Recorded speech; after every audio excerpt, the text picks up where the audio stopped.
मेरे प्यारे विद्वान साथियों, मैं नीरज सर कटिहार जिला से। तो चलिए आज हम बात करने वाले हैं साइंस के कुछ महत्वपूर्ण प्रश्न जो कि एग्जाम के दृष्टिकोण से काफ़ी महत्वपूर्ण प्रश्न है। तो पहला नंबर प्रश्न जो है आपका 1 से लेकर के 49 तक हम प्रश्न पहले वीडियो में बता दिए हैं। अब जो है हम 50 नंबर से स्टार्ट करने जा रहे हैं। तो पहला नंबर क्वेश्चन कह रहा है प्रकाश के परावर्तन के कितने नियम हैं। तो देखिए प्रकाश के परावर्तन के आपका कितने नियम हैं, 2 नियम हैं। आपतन कोण और परावर्तन कोण आपस में बराबर होता है। यहाँ से कई सारे ऑब्जेक्टिव प्रश्न पूछे जाते हैं कि बताइए आपतन कोण का मान अगर 42 डिग्री है तो परावर्तन कोण का मान क्या होगा, तो 42 डिग्री ही होगा।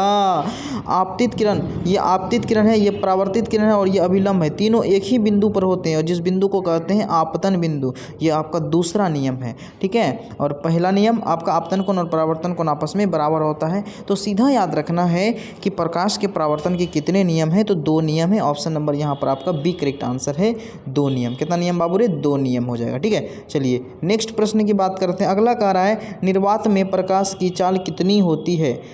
निर्वात में प्रकाश की चाल कितनी होती है, तो 3 × 10⁸ मीटर पर सेकेंड होती है निर्वात में प्रकाश की चाल। तो 51 नंबर प्रश्न का ऑप्शन एक करेक्ट आंसर है, 3 × 10⁸ मीटर पर सेकेंड। चलिए नेक्स्ट प्रश्न की हम लोग बात करते हैं। अगला कह रहा है किस दर्पण में बड़ा प्रतिबिंब बनता है। कौन सा दर्पण में बड़ा प्रतिबिंब बनता है, ठीक है।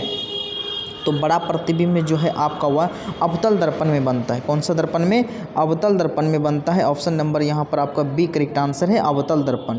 नेक्स्ट क्वेश्चन की बात करते हैं। अगला कह रहा है दंत विशेषज्ञ किस दर्पण का उपयोग मरीजों के दांतों को बड़ा प्रतिबिंब देखने के लिए करता है। बड़ा प्रतिबिंब देखने के लिए कहने का मतलब है, प्रश्न पूछेगा कि बताइए डॉक्टर कान गले आँख की जाँच जो है किस दर्पण का उपयोग करते हुए करते हैं, तो अवतल दर्पण क्या करते हैं, अवतल दर्पण का उपयोग करते हैं, क्योंकि वहाँ पर बड़ा प्रतिबिंब बनता है अवतल दर्पण में, ठीक है। समझ में आया। और इसके अलावा सोलर कुकर में अवतल दर्पण का उपयोग किया जाता है, हेडलाइट में अवतल दर्पण का उपयोग करते हैं, है कि नहीं। चलिए अगला प्रश्न कह रहा है दाढ़ी बनाने के लिए भी अवतल दर्पण का उपयोग किया जाता है। नेक्स्ट, किस दर्पण में केवल आभासी काल्पनिक प्रतिबिंब बनता है। देखिए आभासी सीधा काल्पनिक प्रतिबिंब बनता है, तो वह दर्पण जो है आपका समतल और उत्तल दोनों दर्पण हो जाएगा। ऑप्शन नंबर यहाँ पर आपका डी करेक्ट आंसर है, समतल और उत्तल दोनों प्रकार के दर्पण में। नेक्स्ट क्वेश्चन कह रहा है मोटर चालक के सामने यानी कि साइड मिरर के रूप में किस दर्पण का उपयोग किया जाता है। तो साइड मिरर के रूप में जो है आपका उत्तल दर्पण का उपयोग करते हैं, है कि नहीं। पश्च दृश्य जिसको हम लोग कहते हैं पश्च दृश्य यानी कि पीछे को दृश्य को देखने के लिए किसका प्रयोग करते हैं, तो उत्तल दर्पण का उपयोग करते हैं। ऑप्शन नंबर यहाँ पर आपका सी करेक्ट आंसर है। चलिए नेक्स्ट प्रश्न की बात करते हैं। अगला प्रश्न कह रहा है गोलीय दर्पण के परावर्तन पृष्ठ की वृत्ताकार सीमा रेखा का व्यास क्या कहलाती।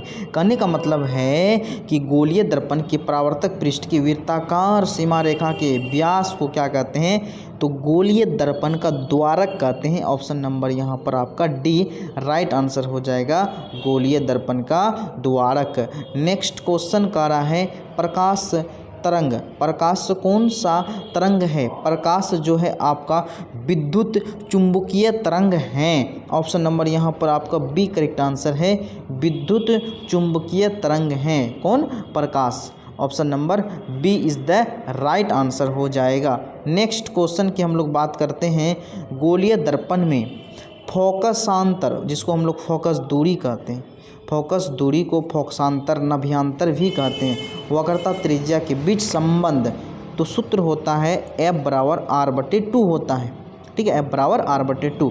यहाँ से ये भी हो सकता है R = 2 × F, कोना कोनी गुना कर देंगे, 1 × R तो R हो गया, 2 × F 2F हो गया ना।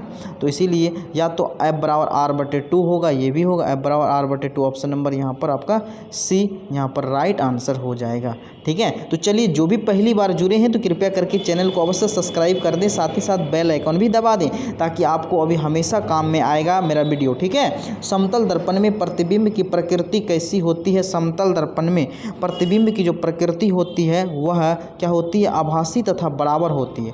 क्या होती है, आभासी तथा बराबर होती है। ऑप्शन नंबर यहाँ पर आपका डी करेक्ट आंसर है, आभासी तथा बराबर। नेक्स्ट क्वेश्चन, सोलर कुकर में किस दर्पण का उपयोग किया जाता है, सोलर कुकर में किस दर्पण का व्यवहार किया जाता है। तो ऑप्शन नंबर यहाँ पर बताए थे, सोलर कुकर में दाढ़ी बनाने में ये सब में अवतल दर्पण का उपयोग करते हैं। ऑप्शन नंबर बी क्या हो जाएगा, अवतल दर्पण। नेक्स्ट क्वेश्चन कह रहा है कि सर्च लाइट का परावर्तक सतह, सर्च लाइट का जो परावर्तक सतह होता है वह किसका बना होता है। तो 61 ऑप्शन नंबर यहाँ पर सर्च लाइट, टॉर्च लाइट ये सब अवतल दर्पण का ही हम लोग उपयोग करते हैं। ऑप्शन नंबर बी अवतल दर्पण। नेक्स्ट क्वेश्चन कह रहा है यदि किसी बिंब का मतलब वस्तु, यदि किसी बिंब का प्रतिबिंब आवर्धन ऋणात्मक हो तो कहने का मतलब है निगेटिव हो, आवर्धन का मान अगर निगेटिव होगा तो क्या बनेगा, उल्टा बनेगा। क्या बनेगा, उल्टा बनेगा, वास्तविक और उल्टा। अगर आवर्धन एम मतलब आवर्धन का मान अगर पॉजिटिव दिया रहे तो सीधा और काल्पनिक बनेगा। तो यहाँ पर क्या हो जाएगा, वास्तविक और उल्टा हो जाएगा। Option number A correct answer है, वास्तविक और उल्टा। नेक्स्ट क्वेश्चन अगला कह रहा है यह किसी दर्पण के सामने आप चाहे जितनी दूरी पर खड़े हो आपका प्रतिबिंब सीधा उतना ही संभवतः बनता है।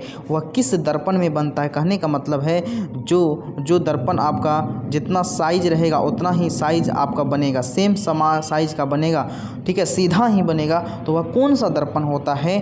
तो यहाँ पर 63 का ऑप्शन नंबर डी समतल या उत्तल में, कौन, समतल या उत्तल में समान दूरी पर बनता है। चलिए नेक्स्ट प्रश्न कह रहा है एक अवतल दर्पण द्वारा किसी वस्तु का बना प्रतिबिंब आभासी सीधा वस्तु से बड़ा किस स्थिति में होती है। अवतल दर्पण में जब सीधा प्रतिबिंब बनता है, आभासी प्रतिबिंब बनता है तो एक ही कंडीशन होता है जो उसको कहाँ रखा जाता है, ये ध्रुव है, ये फोकस है। तो ध्रुव और फोकस के बीच में रखा जाता है जो कि दर्पण के पीछे बनता है और वस्तु से बड़ा बनता है। आप देख पा रहे हैं ये वस्तु इतना सा है, प्रतिबिंब बना, यहाँ पर वस्तु से बड़ा बनता है कि नहीं। तो हम लोग क्या बोलेंगे, मुख्य फोकस और वक्रता केंद्र के बीच, मुख्य फोकस और देखिए नहीं होगा मुख्य फोकस और वक्रता केंद्र, ये तो ये हो गया। यहाँ देखिए क्या होगा, दर्पण के ध्रुव तो ये हो गया और मुख्य फोकस एफ यहाँ होगा। तो ऑप्शन नंबर यहाँ पर आपका क्या हो जाएगा, डी बिल्कुल सही जवाब है। नेक्स्ट क्वेश्चन की हम लोग बात करते हैं यदि किसी वस्तु का प्रतिबिंब आवर्धन धनात्मक हो, यानी कि एम बराबर क्या हो जाएगा, पॉजिटिव मान अगर हो, एम का मान अगर पॉजिटिव हो तो उस प्रतिबिंब की प्रकृति क्या होगी। 65 नंबर प्रश्न, ऑप्शन नंबर यहाँ पर काल्पनिक और सीधा, क्या होगा, काल्पनिक और सीधा। ऑप्शन नंबर यहाँ पर आपका डी करेक्ट आंसर है। नेक्स्ट क्वेश्चन किसी वस्तु का आवर्धित काल्पनिक प्रतिबिंब बनता है, आवर्धित काल्पनिक प्रतिबिंब बनता है, कब बनता है। तो 66 का ऑप्शन नंबर ए अवतल दर्पण में बनता है। Option number A correct answer है, अवतल दर्पण, A is the right answer हो जाएगा, अवतल दर्पण। चलिए नेक्स्ट क्वेश्चन कह रहा है निम्नलिखित में कौन सा उत्तल दर्पणों की फोकस दूरी क्या होगी जिसकी वक्रता त्रिज्या 32 सेंटीमीटर है। कहने का मतलब है आर बराबर कितना दिया हुआ है, 32 सेंटीमीटर दिया हुआ है, एफ निकालना है तो एफ बराबर होता है r/2, तो 32/2 16 सेंटीमीटर हो जाएगा। ऑप्शन नंबर यहाँ पर आपका सी 16 सेंटीमीटर राइट आंसर हो जाएगा। बिल्कुल रूप से option number C correct answer है। आप लोग सभी लोग फार्मूला याद कर लेंगे बाबू, ठीक है। चलिए 67 और 3 क्वेश्चन करा के चलिए 68 नंबर प्रश्न करा परावर्तन के नियम निर्धारित होती है, एकदम VVI प्रश्न है, ये पूछा गया प्रश्न है आपका, ठीक है। परावर्तन का नियम, आपतन कोण और परावर्तन कोण आपस में बराबर होता है, यही ना प्रकाश के परावर्तन के 2 नियम हैं। ऑप्शन नंबर यहाँ पर आपका ए करेक्ट आंसर है। प्रकाश के परावर्तन के कितने नियम हैं, तो 2 नियम हैं, ऑप्शन नंबर ए। चलिए समतल दर्पण द्वारा बना प्रतिबिंब होता है, समतल दर्पण द्वारा बना प्रतिबिंब कैसा होता है। 69 नंबर प्रश्न का जवाब देना है। ऑप्शन नंबर यहाँ पर आपका क्या हो जाएगा, काल्पनिक हो जाएगा बाबू। समतल दर्पण में केवल काल्पनिक प्रतिबिंब बनता है। ऑप्शन नंबर यहाँ पर आपका बी करेक्ट आंसर है। चलिए नेक्स्ट प्रश्न कह रहा है संयुग्मी फोकस केवल संभव है, संयुग्मी फोकस केवल संभव है, वह अवतल दर्पण में ही संभव है। Option number B correct answer है, अवतल दर्पण। नेक्स्ट प्रश्न कह रहा है कि उत्तल दर्पण में प्रतिबिंब सदैव बनता है, तो उत्तल दर्पण में प्रतिबिंब जो है सदैव बनता है, सदैव बनता है, तो यहाँ पर जो है ध्रुव और फोकस के बीच ही बनता है, ध्रुव और फोकस के बीच। ऑप्शन नंबर यहाँ पर आपका सी करेक्ट आंसर है। उसका मात्र एक ही कंडीशन होता है उत्तल दर्पण का, ठीक है। तो चलिए नेक्स्ट क्वेश्चन, किसी दर्पण का मध्य बिंदु कहलाता है, ये दर्पण है, दर्पण का मध्य बिंदु को क्या कहते हैं हम लोग, ध्रुव कहते हैं, पी कहते हैं, पोल, ध्रुव, इसे पी द्वारा सूचित किया जाता है, जो कि ऑप्शन नंबर बी आपका करेक्ट आंसर है।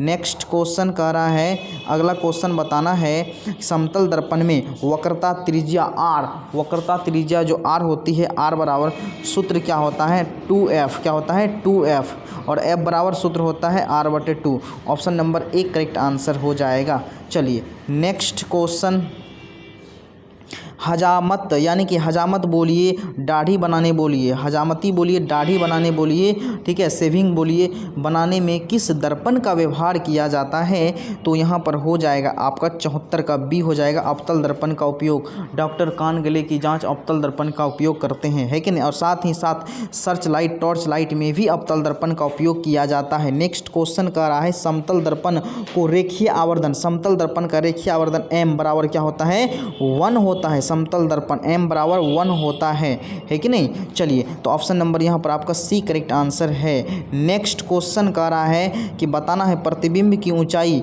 और वस्तु की ऊंचाई के अनुपात। देखिए प्रतिबिंब की ऊंचाई v और वस्तु की ऊंचाई u, m बराबर v/u, किसका सूत्र होता है, ये आवर्धन का सूत्र होता है। Option number C correct answer है, क्या हो जाएगा आवर्धन, सी इज द यहाँ पर राइट आंसर हो जाएगा। चलिए नेक्स्ट प्रश्न की ओर हम लोग बात करते हैं। अगला प्रश्न कह रहा है, गाड़ियों के अग्रद्वीपों में किस दर्पण का व्यवहार किया जाता है, गाड़ियों के अग्रद्वीपों में किस दर्पण का व्यवहार किया जाता है, ठीक है। आगे में किसका उपयोग करते हैं हम लोग, अवतल दर्पण, है कि नहीं, टॉर्च लाइट, सर्च लाइट में किसका दर्पण, अवतल दर्पण का। अग्रद्वीप, अग्रद्वीप मतलब समझो उसके हेडलाइट, अर्धद्वीप मतलब हो गया उसका हेडलाइट, है कि नहीं। और यहीं पर पूछेगा साइड मिरर, तब यहाँ पर उत्तल दर्पण हो जाएगा। अगर साइड मिरर पूछेगा तो उत्तल दर्पण, और हेडलाइट जिसको हिंदी में कहते हैं अग्रदीप, मतलब आगे में जो दीपक जो जलता है, रोशनी होता है, उसमें हम लोग अवतल दर्पण, और साइड में बोलेगा तो उत्तल दर्पण का उपयोग किया जाता है। चलिए नेक्स्ट प्रश्न कह रहा है,